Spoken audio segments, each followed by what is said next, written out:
नमस्कार दोस्तों, आज की इस वीडियो में हम बात करेंगे कि अक्सर अस्थमैटिक पेशेंट कंफ्यूज रहते हैं अपनी डाइट को लेके कि कौन सी ऐसी चीज़ें हैं जो उन्हें खानी चाहिए और कौन सी ऐसी चीज़ें हैं जो उन्हें नहीं खानी चाहिए।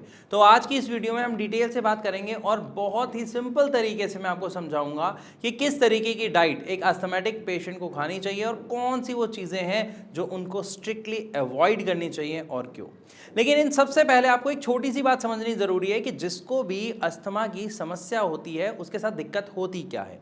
देखिए, हमारी जो ये एयरवेज है, मतलब हमारा जो ये पूरा चेस्ट का एरिया है जहाँ से हम सांस लेते हैं, जहाँ पे हमारे लंग्स हैं, ये कुछ एक पेड़ की शेप में होते हैं। आप इसको ऐसा मान लीजिए जैसे एक पेड़ की शेप को उल्टा कर दिया हो।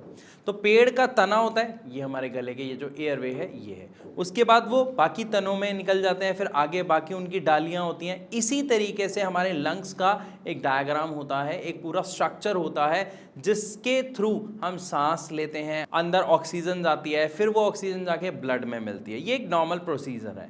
लेकिन अस्थमैटिक पेशेंट के साथ क्या होता है, ये जो एयरवे है ये नैरो हो जाते हैं, छोटे हो जाते हैं। ऐसा होता क्यों है? क्योंकि जो हमारा एयरवे है वहां पर हमारी नर्व्स होती हैं, वो नर्व्स इन्फ्लेम्ड हो जाती हैं, यानी सूज जाती हैं। लेकिन ये सूजती क्यों है? क्योंकि हमारे इम्यून सिस्टम को ऐसा लगता है कि हमारे शरीर में जब कोई ऐसा तत्व आ गया है, कोई ऐसा फॉरेन एजेंट आ गया है जिसके कारण से हमारे शरीर को आगे नुकसान पहुंच सकता है, तो वो कोशिश करता है उस तत्व को, उस पार्टिकल को, उस फॉरेन एजेंट को इस एयरवे के जितने स्टार्टिंग पोर्शन में है रोक दे। उससे हमारा जो ये एयरवेज है ये नैरो हो जाते हैं, यानी बहुत कम जगह बच जाती है यहाँ पे हमारे सांस लेने के लिए। साथ ही साथ म्यूकस भी एक्स्ट्रा प्रोड्यूस होना शुरू हो जाता है, जिसके कारण अक्सर हम देखते हैं नाक बंद होना, नाक बहना या गला चौक हो जाना जैसी समस्याओं का सामना एक व्यक्ति को करना पड़ता है। लेकिन यहाँ पर बात आती है कि ये जो समस्या हुई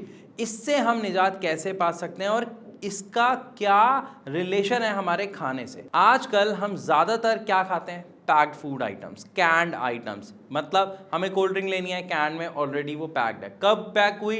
हो सकता है महीना पहले, 2 महीना पहले, 6 महीने पहले। लेकिन वो ठीक कैसे रहती है?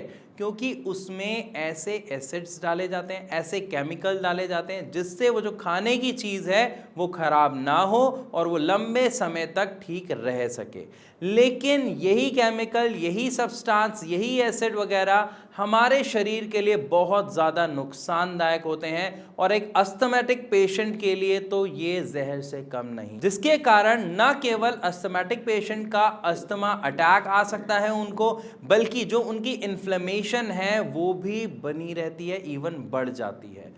लेकिन अगर वो पेशेंट चाहते हैं कि वो अपनी डाइट में कुछ ऐसा ऐड ऑन करे जिससे उनकी ये इन्फ्लेमेशन कम हो जाए, उनका जो अस्थमा है वो अंडर कंट्रोल हो जाए, वो मैनेज कर सकें और एक अच्छी हेल्दी लाइफ जी सकें, तो उसके लिए उन्हें अपनी डाइट में ऐड करनी होंगी सबसे पहले ग्रीन वेजिटेबल्स, देन फ्रूट्स।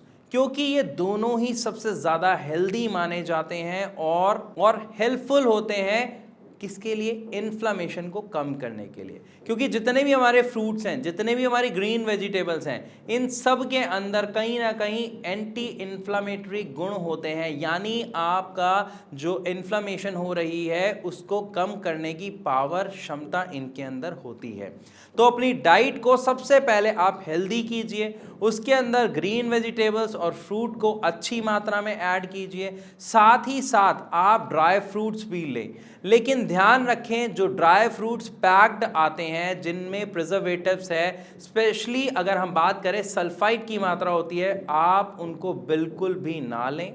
आप अगर ड्राई फ्रूट्स लेते हैं तो जो नॉर्मल ड्राई फ्रूट्स आपको मार्केट से मिलते हैं आप वो लें, किसी भी तरीके का मसाला, नमक या प्रिजर्वेटिव उसमें ना हो। आप खास ख्याल इस बात का जरूर रखें। इसी के साथ साथ आपको वो सारी आइटम्स लेनी है जिसमें विटामिन डी और विटामिन ई अच्छी मात्रा में हो, क्योंकि इन दोनों के अंदर ही एंटी इन्फ्लामेटरी गुण भरपूर मात्रा में होते हैं जो आपके लिए बहुत हेल्पफुल रहते हैं। इसी के साथ साथ ओमेगा 3 फैटी एसिड भी अस्थमैटिक पेशेंट के लिए बहुत हेल्पफुल होता है। आप इसे कंज्यूम करेंगे तो आपका जो इन्फ्लेमेशन हो रखा है, जो म्यूकस प्रोडक्शन है, उसमें आपको बहुत ही अच्छा सुधार देखने को मिलेगा और आपकी जो अस्थमा की समस्या है वो धीरे धीरे कंट्रोल हो जाएगी। तो मैं आशा करता हूं इस वीडियो के माध्यम से आपको आपको अच्छे से समझ आया होगा कि किस तरीके की चीज़ें हमें अस्थमा में खानी चाहिए या जिनको अस्थमा की समस्या है उन्हें खानी चाहिए और किस तरीके की चीज़ों को नहीं खाना चाहिए।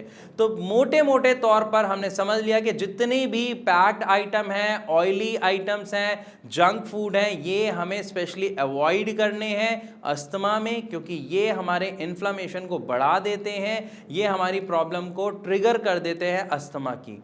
और इसी के दूसरी तरफ हमें जो खाना है उसमें हमें green vegetables, fruits, dry fruits, इनको अच्छी मात्रा में लेना है, जिससे हमारी बॉडी को हेल्प मिलेगी इन्फ्लेमेशन कम करने के लिए, क्योंकि इनमें होते हैं एंटी इन्फ्लेमेटरी गुण। तो इसी के साथ अब मैं आप सबसे चलने की इजाज़त चाहूँगा। मिलूंगा अपनी अगली वीडियो में, तब तक के लिए नमस्कार।